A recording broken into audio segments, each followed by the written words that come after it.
Yeah.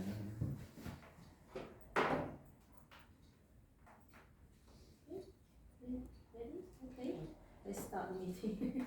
Have we got any apologies? No apologies, Chair. Number 2, declaration of interest. To receive any declaration of disclosable pecuniary interest from members in respect of business to be transacted on the agenda. Any? No, I haven't got any. Number 3, minutes of the Human Resources Committee dated 22nd January 2024, and to consider any matters arising from those minutes not covered elsewhere in the agenda.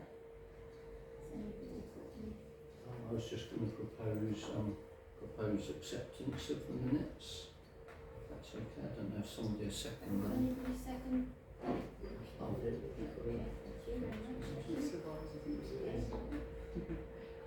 Have we got any public participation? Sorry, if you just check if Yeah. anyone agrees. Okay, everybody agree? Yeah. Okay, yes. Okay, number 4, public participation. No request, Chair. Okay. Right, number 5, training for staff. Town clerk to share an update report for members on progress of training for staff. The report is to be noted and received. Thank you. So I just did a quick table for everybody. Obviously the training requests were all approved, so just give you an update here. So the fire safety essentials, there were 3 of us allocated the course and 3 have completed that course. Ladder training, again 2 officers or staff were allocated and 2 have completed that. Working at height, 2 were allocated that course and both people have completed that. The COSH, manual handling and asbestos, 3 staff were allocated that course and 2 have completed that and 1 is in progress. The risk assessment training, again 3 people were allocated and all 3 have completed that. The lone working and conflict resolution, 4 were allocated that course and 3 people have completed that one. The display screen equipment, 5 of us were allocated that. There is only 1 of us at the moment, but this is due to annual leave and there's been a lot of things happening recently, but there is progress and this will hopefully be completed by the next time the Human Resources Committee meet. Data protection essentials, 5 were allocated that course, 2 of us have completed that. Cyber training, 5 allocated and 2 completed. Fire warden training, that was me and I am in progress. I've passed 50% of the course I've completed. The FILCA qualification, that was for the RFO and that has been, she's registered for the qualification, so that is in progress. The year end and audit, that was 1 officer and that's been completed. The VAT for unregistered councils, that was 1 person and that's been completed. Emergency first aid is for 8 of us and that is all booked for the 9th of April, so that will be happening all day on the 9th of April for 8 of us. And the personal licence qualification, that was for me and that's all completed. And I can tell you that the DPS, the designated premises supervisor, I've just had confirmation today, is me for the Guildhall, so that's all completed. So I just wanted to ask you to receive the update and if anyone has any particular questions, I'm happy to answer. Any questions? Yeah, Councillor. Was this all in-house training or a mix of? No, so predominantly a lot of it's been online, that's the main training. The first aid will be face to face, that's why we're going to take 8 of us all day to do that. And my qualifications, that was online for the personal licence. So yeah, predominantly most of this is online training. Okay. You're a licensee now, yeah? I'd like to, Chair, I'd like to receive and note this report and thank the Town Clerk for helping to get the training set up for the staff that we haven't had for so many years. So thank you very much for organising that, Town Clerk. So do you have any more questions? I'd just like to say that I have not been able to connect my laptop to the Wi-Fi and I don't know why. The Wi-Fi seems to be connected, but it's not really. Do you want to So, So I can share. I think that might be a better one, I'd work the. Yeah. Okay. Thank you. So any more questions regarding the staff training? Any questions? No more questions. Shall we vote on? Yeah. Happy with it? Yeah. Okay. Yeah. Okay. Thank you. Number 7, assets road proposal and update. I think we responded. Oh, have I? Yes. Oh, Number sorry. 6. Oh, so sorry. I ticked myself. Yeah, staff structure. Town clerk to share up-to-date staffing structure, including the working hour for each role. Members are asked to receive information. Thank you. Okay, attachment 3. Thank you. And apologies that my manipulation of this chart hasn't been as tidy as it could have been. I've got too many hours and I do need to tidy it up. I did run out of time when I was working on it. So this was really after the last meeting, particularly when Councillor Ungerson was keen to know the hours that Yes. people. Yes. So I've updated that for you. This is the current working pattern that we have in place now. So as you'll see, I'm at the top as full time. Then you come down to the next level. We have the museum coordinator who's full time, the RFO who's full time, the assistant clerk on 20 hours a week, the information administration officer on 25 hours a week, and the assets officer role that we have talked about before was proposed to be full time. So that's in there, obviously, just to keep that in the picture for now. Then you come down to the next level. You've got under there caretaker on 30 hours, assistant caretaker, he's full time, and then under there cleaner 15 hours a week, public conveniences attendant 33 hours a week, and we have the town sergeant shown here as ad hoc arrangements, which is what we currently do. So that's just to give you the update with the hours included. What is the, Got some questions. I am aware that I'm very grateful that we do have the hours now, and also the lines of responsibility and accountability and management. As I understand it, the expectation is that this organogram, or whatever it's called, is in the public domain on the website. Yes. But I'm not clear whether the numbers of hours is an essential part of that, or whether by putting up the numbers of hours, if we put those in the public domain, whether we're transgressing something. I don't know. Is this what's going to go on the website, or will there be an alternative? This was my intention. Once I need to tidy this up, but we're not transgressing anything because I've shared this publicly for the meeting, so it has been made public already on the website. I haven't included people's surnames because I think that some people are not comfortable with that. I mean, particularly if they live in the town, you know, it's not necessary. But you know, people know who I am. People know who the RFO is. Yes. But it isn't really necessary to know every person's, you know, all their details and their full names and things. Yes. But I think that's enough information for people to be aware of the roles that are here, the hours that role has allocated to it. Just, you know, to be clear, what the structure is really for everybody. Yes. And also I was going to ask, because on this, I'm not clear whether it's deliberate or not, the museum coordinator is in a paler blue. Is that It something? Yeah, it was sorry. Well, perhaps the town clerk could reply. It was just really to signify that she's sort of completely under the toll bridge. Because you know, most of us are toll bridge and part town council. Yes. But Millie's position is obviously very clearly the toll bridge fund. So just really to in that case, whether there should be some key. Okay, yeah, no problem. I was going to comment. Colin, did you want to say? Colin? Yeah, is it possible to just say what the hours and the days are for the non-full-time staff? Because I'm not clear. On working hours. The assistant town clerk, you know, what days of the week are worked, what hours are worked, etc. Okay. Yeah, no, that's absolutely fine. Do you want me to tell you now, while you're here? If it's not confidential. No, it's not confidential. I mean, basically, so if you look at the full-time people, that's self-explanatory. Yeah. So the assistant clerk is currently working Monday to Friday, 4 hours a day. So every day of the week, and split over 4 hours each day. What hours? Oh, sorry, 10 till. No, sorry, 10:30 till 2:30. 10:30 a.m. until 2:30 p.m. Okay. The information administration officer, her role has been created to be here 3 hours on a Friday. So Monday to Thursday, she's here from 10 a.m. till 4 p.m. And then on a Friday, she's here from 10 a.m. until 1 p.m. And that's because we're having the visitor information open on a Friday, and we've just agreed, the council just agreed to have the councillors volunteer, voluntary basis, if they want to fill in some of the Fridays. So that would then free her up for more administration work.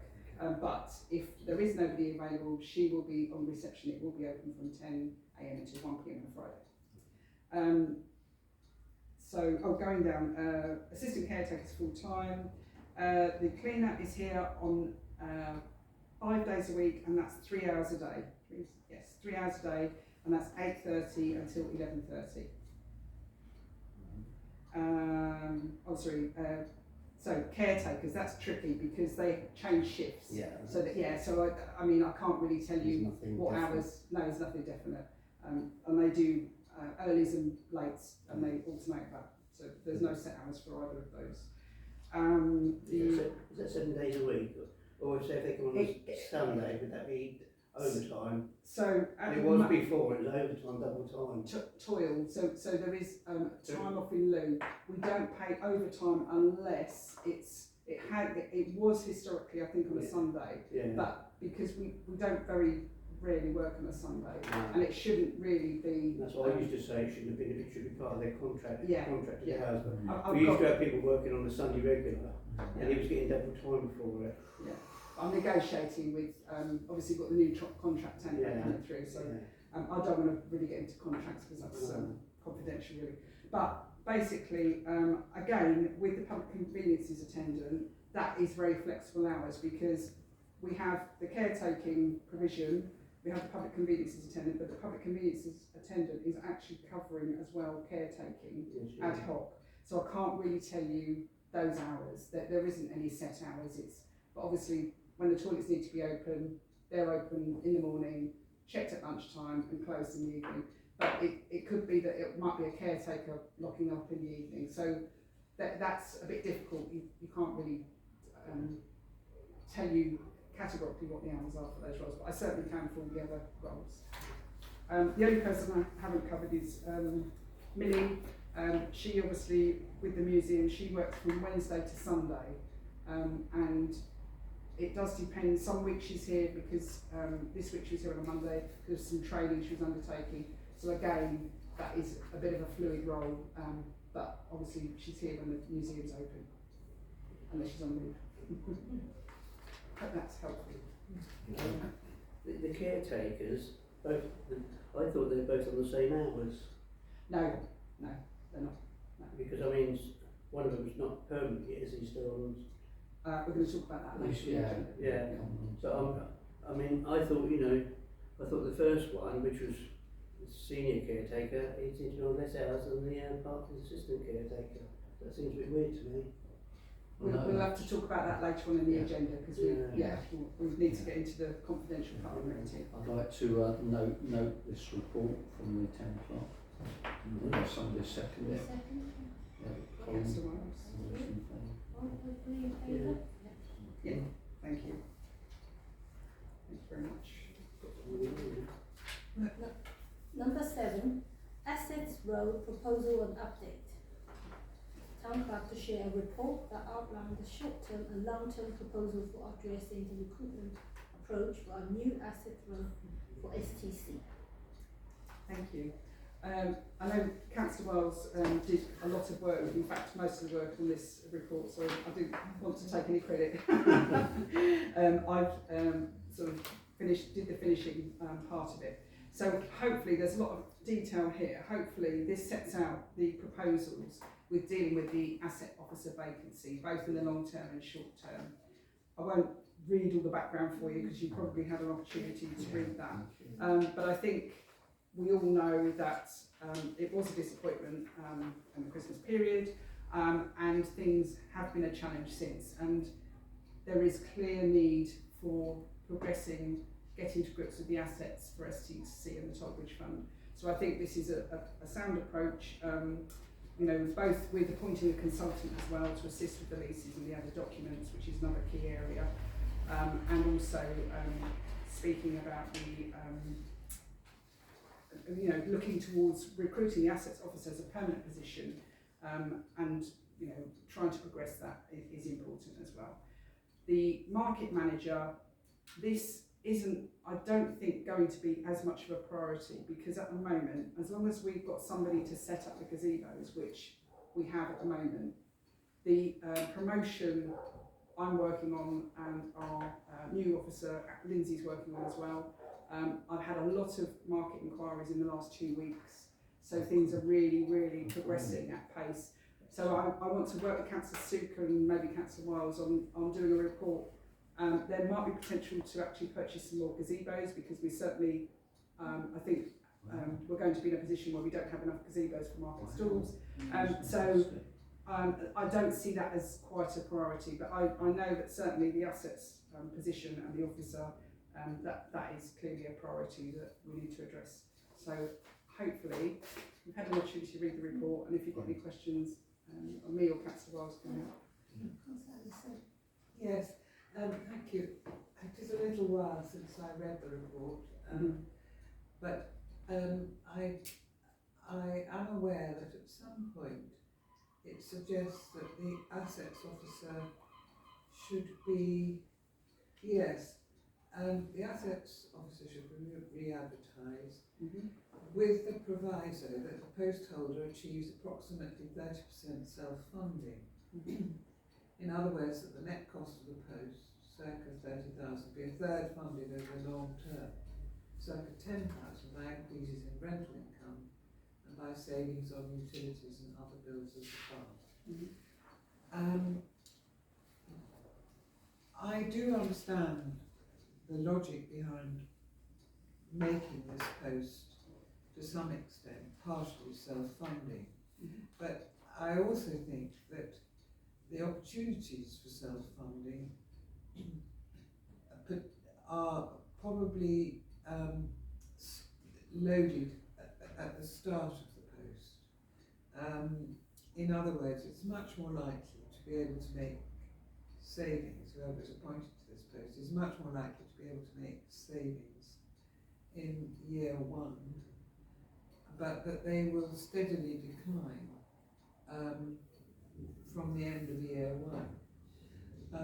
So asking somebody to find a third of their salary in the long term seems to me to be a very big ask. And we do have to consider not just increases in rental income, about which there will be a whole set of politics anyway, as we know from previous experience, and not just by savings on utilities, because they are also, I suspect, unlikely from the end of year on onwards. And the only other opportunities which are not mentioned here are outside funding opportunities, and I suspect again that those are limited and extremely competitive when they arise. Limited for this particular role. I mean, clearly there would be there is outside funding for heritage buildings, but we already know from experience that they are extremely difficult to get. And they tend to be on a national basis, and that's why they're so difficult. So I'm concerned that that we should not set up a post which is bound to fail in certain respects. And we have to build in some flexibility, budgetary flexibility, in order to deal with those potential difficulties.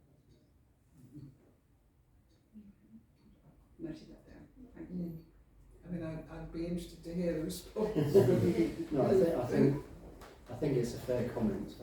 I mean, to begin with, the background to this was that we tried to find someone and failed, and partly I think that was because it was a 12-month contract and it didn't attract the right type or calibre of person. I think you're right in that there will be an initial hit in terms of savings, but if we get the right person, then I think that person could achieve a lot of additional income, a lot of savings. I mean, I would envisage them looking not only at all the leases and the rental streams and the utilities, but also things like the insurance. I was just going to say that. We just agreed a £9,000 increase in insurance. Well, So, but that's what's happening, isn't it? but you know, someone who with a good property background, I think, might be able to negotiate on all of our insurances, Exactly. which, you know, the kind of things that Karen probably hasn't got the capacity Yeah. to deal with. So I think there would be a hit on the utilities in the first year. You know, that saving's not going to carry on from year to year once you've got the saving. But certainly the income stream, I would like them to look at things like Cowleys Meadow, you know, the existing rentals, White Mills, all those Tollbridge Fund properties. Well, they're spending all their money on the maintenance, aren't they? Yeah. This is. But we do need to make some hard decisions, and partly I think the Finance and Assets Working Group has reached the conclusion that we need this person to find documents, to review all the leases, because we're not really very good at managing property. And Oatman's Hill is standing empty, Fishergate's standing empty. You know, we need to make decisions about either do we do them up and rent them out, or do we sell them. We need a proper, any organisation like this should have a proper assets strategy, which talks about buying and selling properties, you know, making the best returns from our assets. We don't really have that. So I'm perfectly prepared to accept that. I mean, here we are talking about a post, and we want to make certain that the post that we're describing is feasible. And well, it would be I have my doubts. it would be subject to probationary review. You know, it would be fairly clear after, let's say, we appoint someone who seems on paper excellent. It will become fairly clear if they're doing the job or not within the first 6 months. I also wanted to say about the grants thing, because you know, I've worked in 2 other organisations when I was helping to run the Phoenix Centre, and also with the technology school, and in both those cases we had excellent people who year upon year upon year upon year applied for and got grants. And with the Phoenix Centre, the income stream was just peanuts to keep the place open.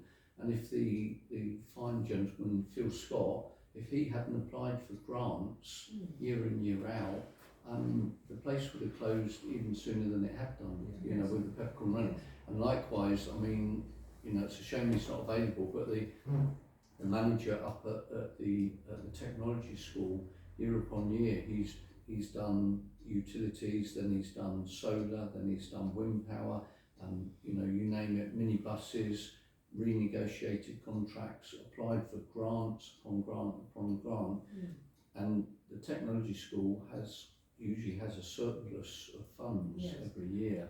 I'm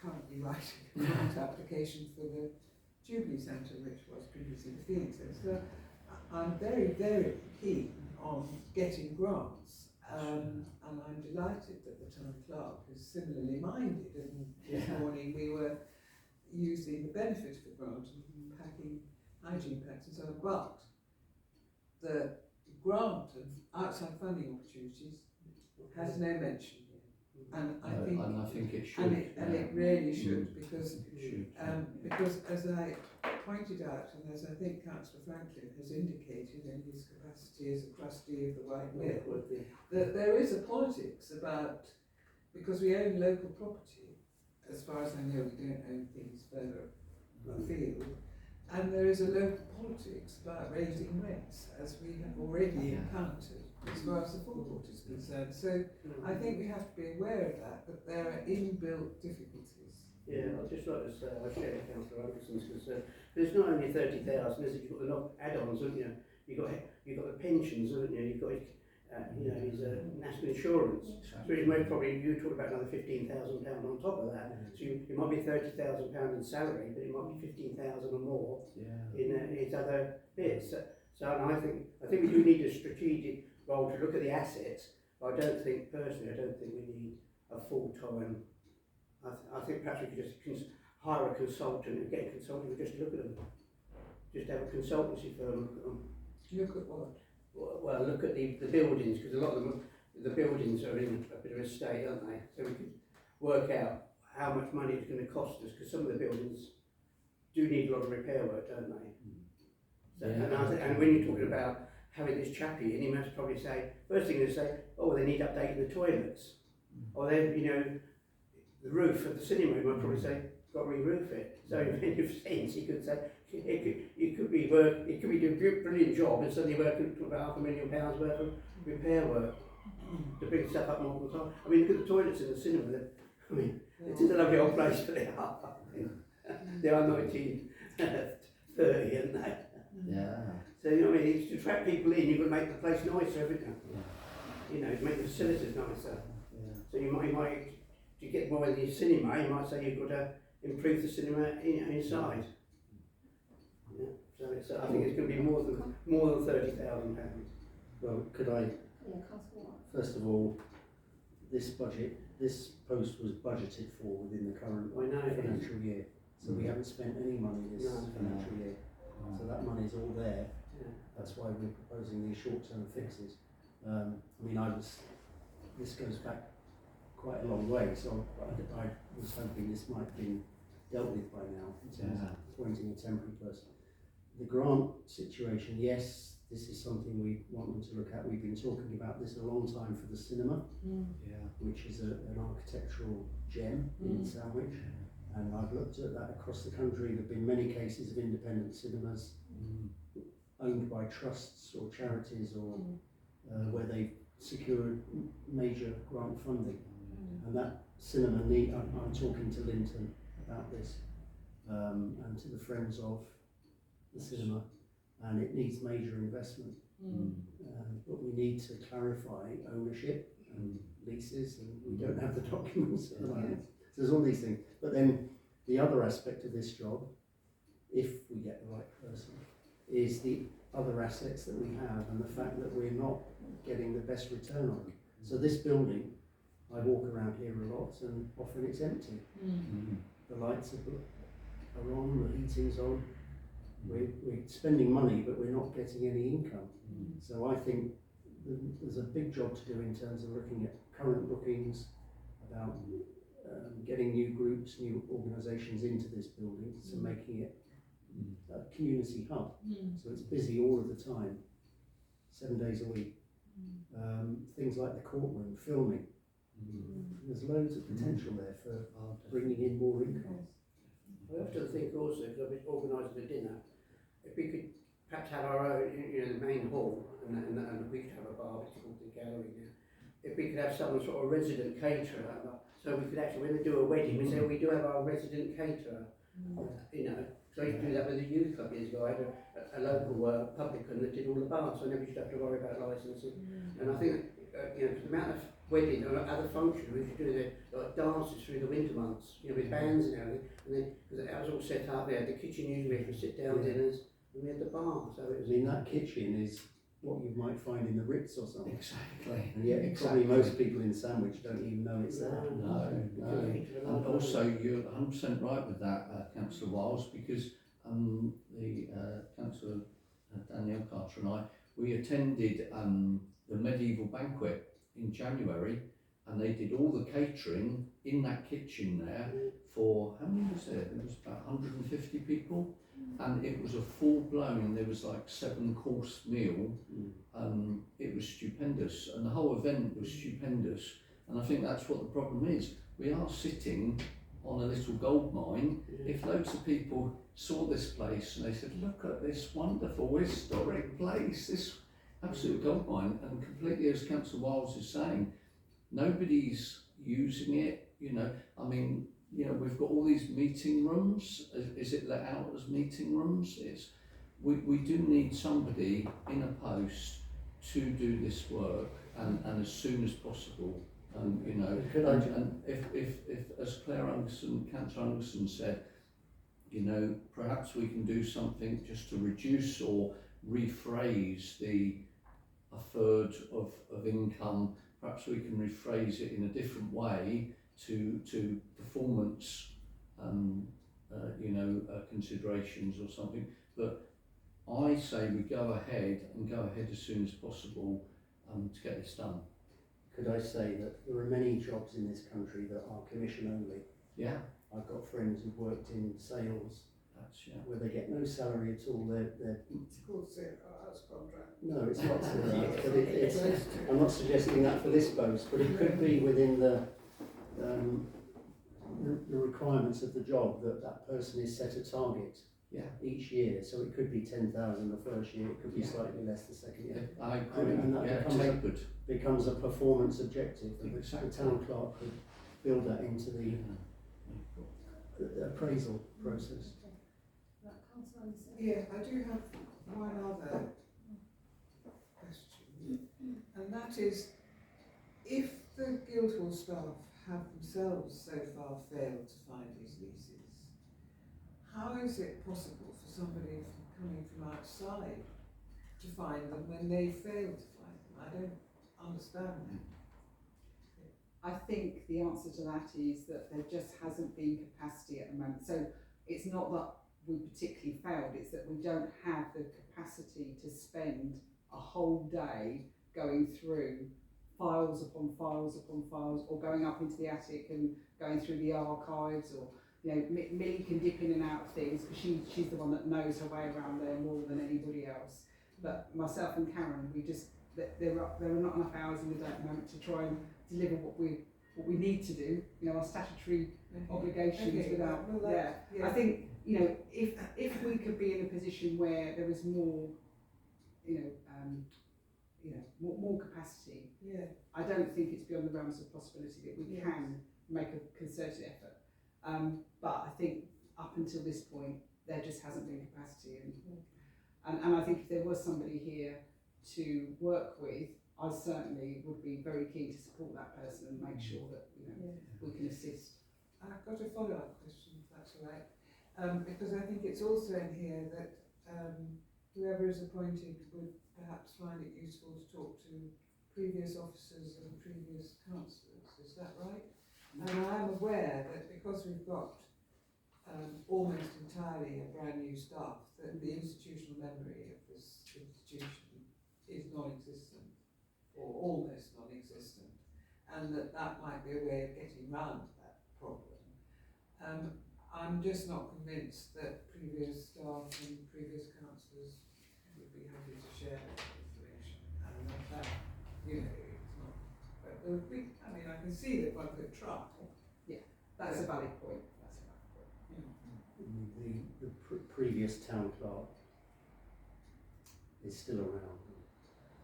Might have some information. But on the documents, I've been going through the boxes of archives on the cinema, which are next door. There's a whole box full of legal documents, one of which is a lease from 1978, some of which are 1900. So that this person could work with myself, Councillor Zucker, Councillor Gray, who've been trying to work our way through the leases. You know, even if it was a half a day a week, they could work under our supervision and direction, and do the donkey work and come back with Millie as well. I would like to see this, the job description actually redrafted, because the other area that I was looking for that this assets manager would be undertaking would be the publishing and promotion of the council as well, to achieve a greater, I've been in talks with the town clerk about, you know, we should be branding the branding the town council correctly, and I was asking about you know, staff uniforms and different things like that. And I think that the you know, the guild hall, which it was actually started by the previous town clerk, you know, there is well, each of the previous town clerks has started the process. One of them actually started with weddings and looking at weddings and producing a brochure for weddings, but now she's left us. That seems to have been dropped. And then another town clerk started on a rebranding and trying to promote the commercial capabilities of the Guildhall, but of course she's left, and so that's dropped by the wayside. So I think for this person, I think there's absolute stacks of work for them to do, and I think there's plenty to get on with. And as we said, if we can taper this income capacity, you know, taking it down each year that they go on, I think we should draft a job description that covers all these additional areas, you know. So, but we need to do it now because time's going on, and you know, it's these assets are just becoming a waste. And we've got to realise we're picking up new assets. So we've got the Maddox property, and you know, without sort of predisposing any you know, decision on that if we do retain that property, then we need somebody to manage that as well. So there'd be plenty of work for this person to do, and I think, you know, if it's the right person, we could see some really strong income streams coming in. So I think it's a great idea.